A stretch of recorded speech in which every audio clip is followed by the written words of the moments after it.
compete with other people and do the same thing as everybody else, just a little better, then we're just going to be a little better than everybody else. But if we do something that no one else is doing, that gives us an extraordinary impact, and that helps us. People say, well, those guys, why is it so different over there? What are they doing?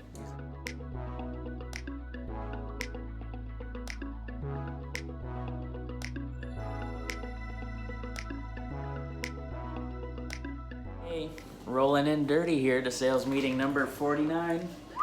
Monday, November 19th, 2018. That might date this a little, but if you're watching it in 3 or 4 years, you might be like, man, those guys went a long ways. A long ways. From sales meeting number 49. Exactly. November 19th, 2018. Uh-oh. But last week, so we determined the lifetime value of a client, which we determined to us was about $1,933 every time we get a new person in the door.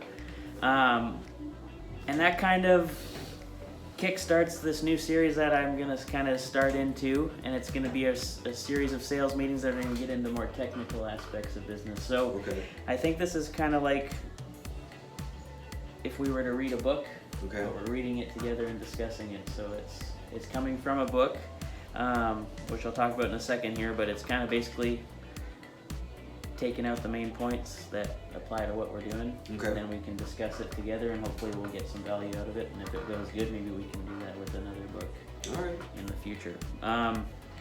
So I like I was talking about last week, these are going to be strategies that we can use together, and we're going to get ourselves our little Dirty Kitchen MBA, Masters in Business, Dirty Kitchen style.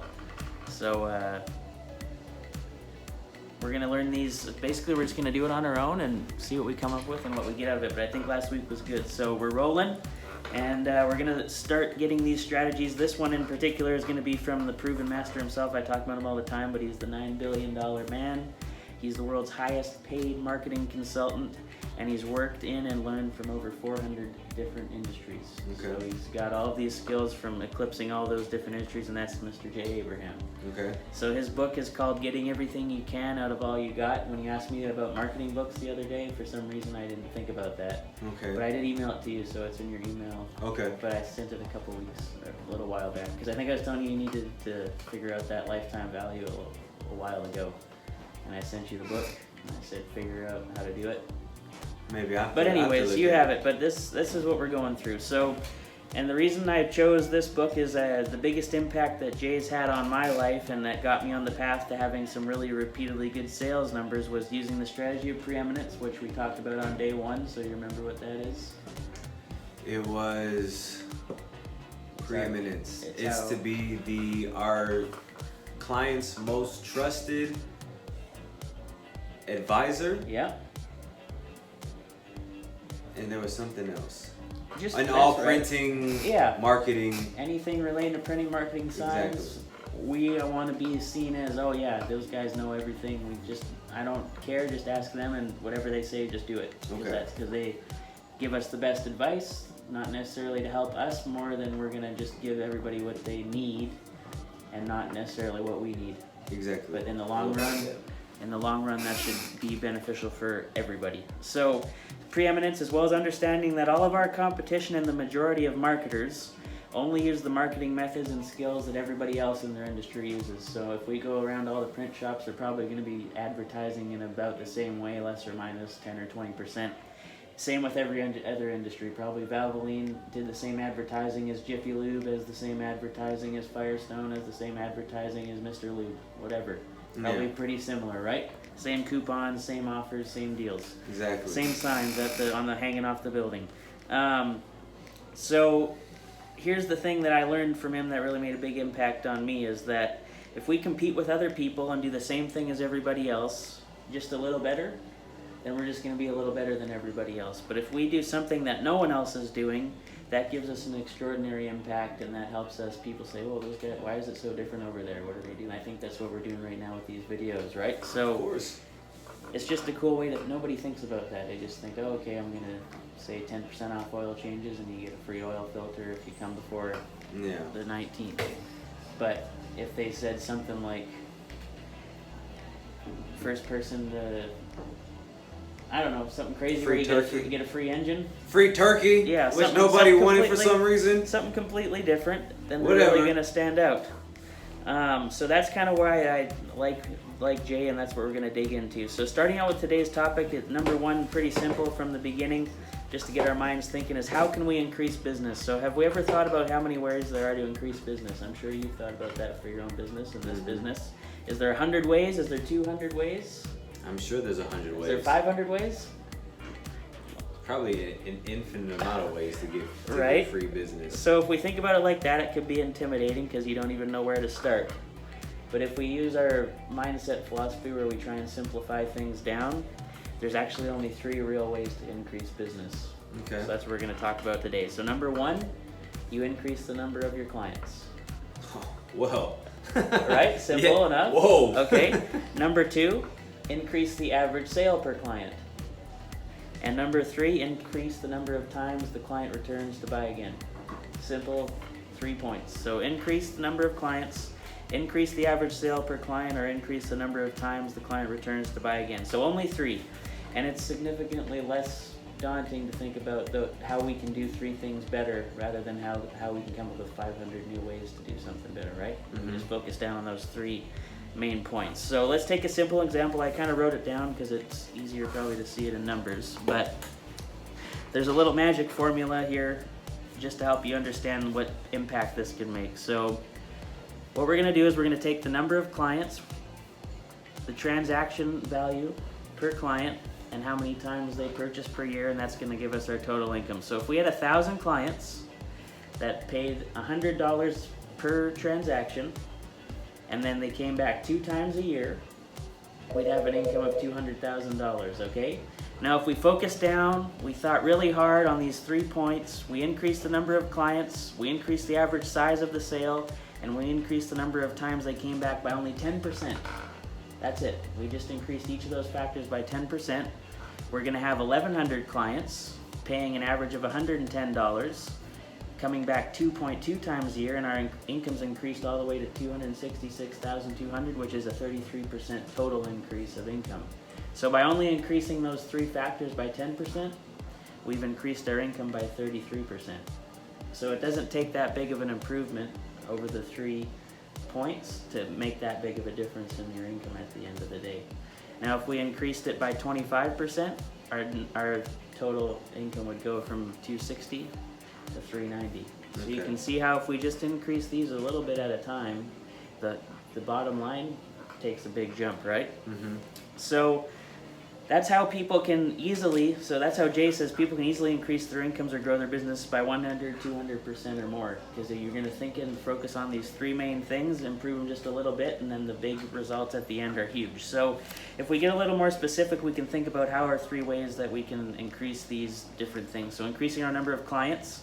I think that we're doing this right now by using our before unit we've studied so deeply. So we've got our bag drops, got our social media videos, we have our podcast, we have our DMs, we have our website and our SEM SEO marketing, we've got the lead pages, we've got the constant contact emails, we have all of these different items that are bringing in new clients. I'm sorry, a new customer, was on the phone, she needs a poster today. Okay. I said we might be able to help her. Perfect. Give her a call back. There we go. Obviously phone calls. We have a new client right here. If we get their business, on average, they're worth what, $19.33 a sale. Hold on to that.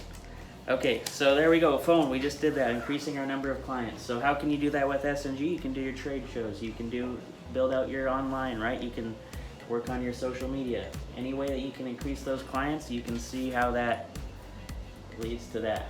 I actually had one guy, and he doesn't even have a beard. Okay. But he came back to my booth because he just loves the way that the stuff smells, and I was letting him know that look, I'm coming, I'm gonna be releasing the cologne, and he goes, and it was the scent that I didn't really think that it was gonna get, the Santiago one, the one that smells like. I thought that was the most popular one. It is, but that was okay. the one that I didn't think that was gonna Go big? Yeah, Yeah. exactly. Because when I first made it, a couple people were like, hey, what is that? Is it?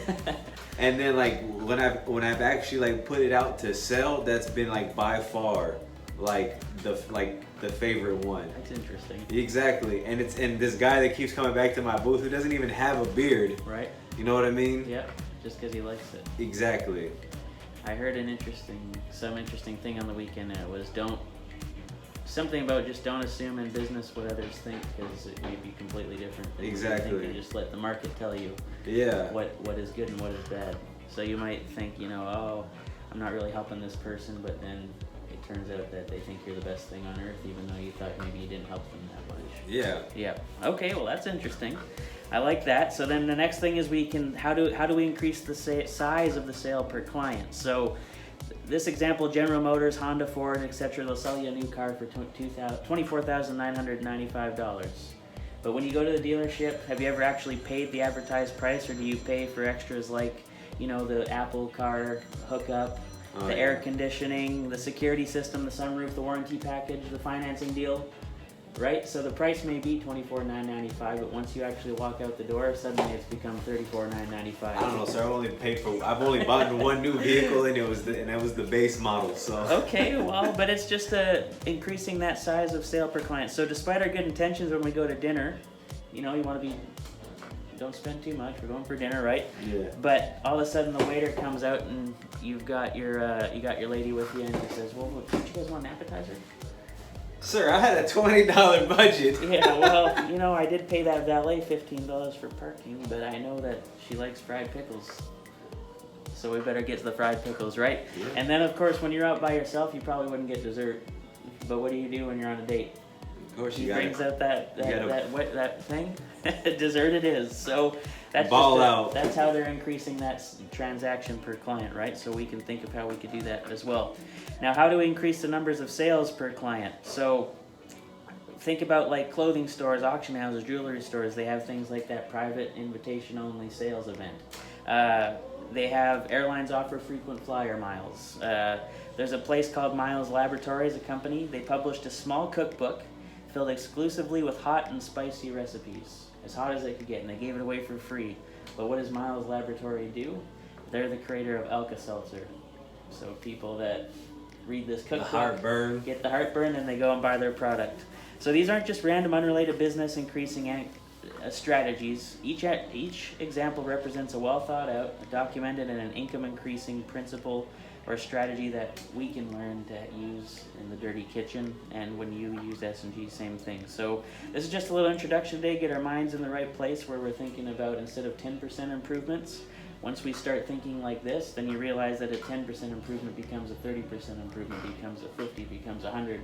Next thing you know, we're 10xing everything like Grant Cardone talks about. So if we can apply all of these strategies, use value, simplify it down, I think that at the end of the day, then once we start seeing the 33% increases, we're going to be like, oh yeah, it does work. So that's our sales meeting today to kind of get us in the mindset for what we're going to start learning. Nice. But I just thought that's pretty cool. You can increase 3 categories by 10%, which is not very much. Mm-hmm. Next thing you know, you're getting numbers like that. And with the volume that we do here, that number is more like 800,000. So you take an 800,000, it becomes over $1 million, then maybe it becomes 2 or 3 million. Just because we figured out how to get more clients, raise the value of the transaction, and get them to come back more than a couple times a year.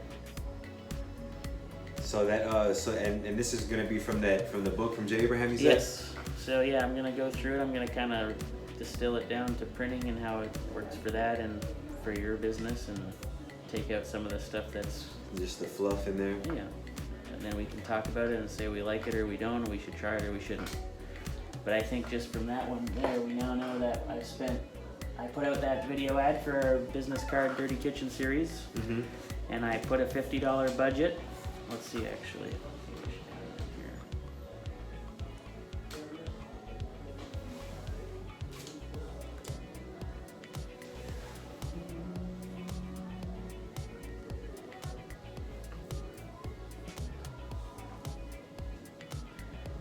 Just so we can see what happened, get some results here.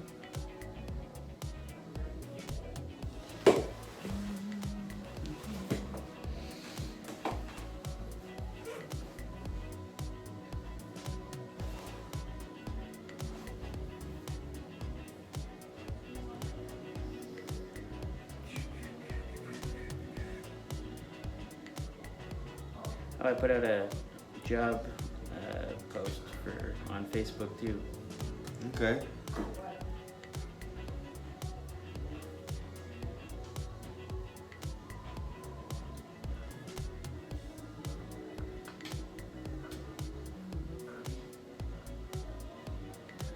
Come on, baby. I don't know how to look at it on here.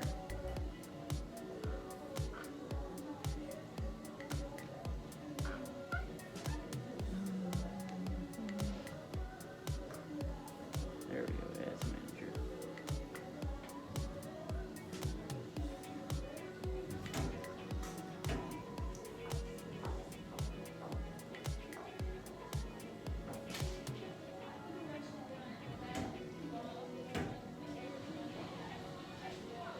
Okay, so there, this is what I'm looking for. Okay, so we spent $20 of 50. I ran it for 4 days, and we had 359 people watched it for at least 3 seconds, which isn't all that big of a deal. But so it only cost us 6 cents to get somebody to tune into it. 1,900 people had it come across their screens. And then I tried 3 different audiences. So this one was just San Antonio residents. And I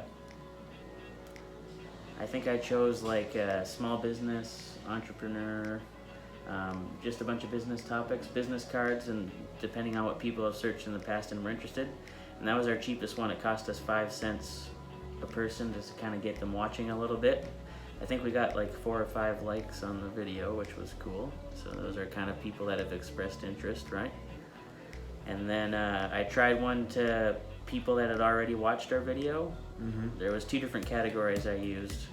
And so people that already watched our video, to get them watch it'll show up on their screen again because they've engaged with our content. So it costs a little more to do that, 18 and 15 cents per view. So now that we've done this test, what we can do is either run it again and get some more people that are going to get into this 1929 group, but now we can make a follow-up video, and then we can retarget these 1,900 people. Mm-hmm. And then since they've already watched our video, they should recognize it if they were interested, and then they'll watch the next one. And then if we keep following the strategy, they'll watch the next one when we do one more follow-up video. Then if we do it like we were learning the other day, then on that last video we're gonna try and make a sale. So we could either run this again and try and get a wider audience to retarget, or we could just stay small right now and just retarget these 1,900 people with a follow-up video, and then maybe come up with one more, and then we go in for the close. I say we just target these 1929. Okay, so then looking at that, we need to think about what our next video is going to be about. So it's still got to be about business cards, but it's got to be telling people that want. Anyway, that's what I was thinking. I was thinking about that this morning. We could say we just want to do a little video to show you what exactly you get when you order online versus with a professional marketing company. Mm-hmm. And then you could tell us about the story of how you did that, and then that would be a video, and then that would be our next ad that we shoot at those 1,900 people. So we could plan to do that after Thanksgiving, I guess. That works. Okay. I'm with that.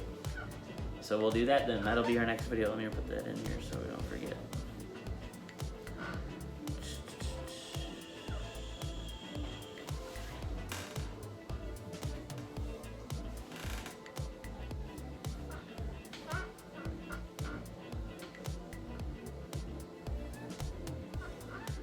Okay, so we're gonna go video 2.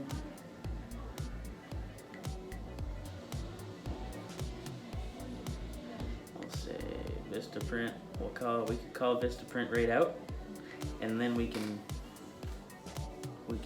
put VistaPrint into the targeting, so people that like VistaPrint will see the videos in the future. We don't have to do it for this campaign because it's not what we're trying to do, but we could start using it in people that are going to VistaPrint. Then it'll start targeting our videos towards them, and hopefully if they watch it, they'll be like, oh shoot, I better not use VistaPrint anymore.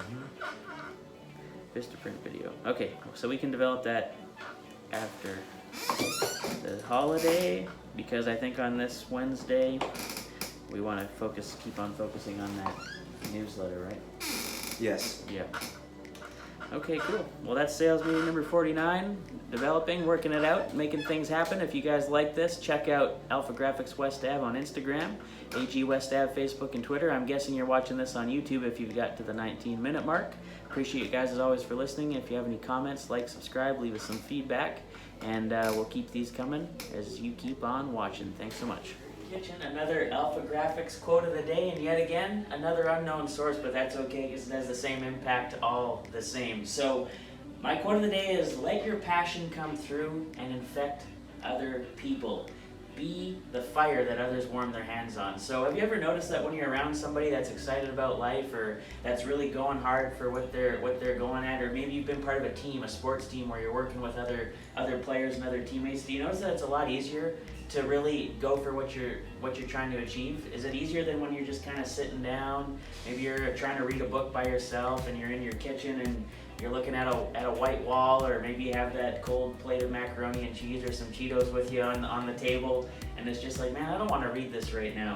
But what if you jump on YouTube and you say, man, I just need to get motivated, and then you start hearing some motivational videos, or you get somebody who's passionate and they come through and they give you something interesting to think about. All of a sudden, that fire that warms up inside, you get a little bit more excited to get after it, and it's just, you can be that person for others around you. So this week, I know Thanksgiving's coming up. People are probably going to be taking it easy in the office, or your fellow sales members might not be feeling as motivated as normal because they're just thinking about that turkey. But if you get passionate, if you get really fired up, get excited, and pull the others up with you, you're going to have a great 3 days or 4 days leading up into the holiday, and you can really crush it while the other people are kind of slowing down a little bit. So be that fire, be that passion, get the other people around you excited, and I think you guys are going to Kitchen a dirty, the dirty, the dirty. Kitchen a dirty, kitchen a dirty. Kitchen a dirty, the dirty, the dirty. Kitchen a dirty, kitchen a dirty. Kitchen a dirty, the dirty, the dirty.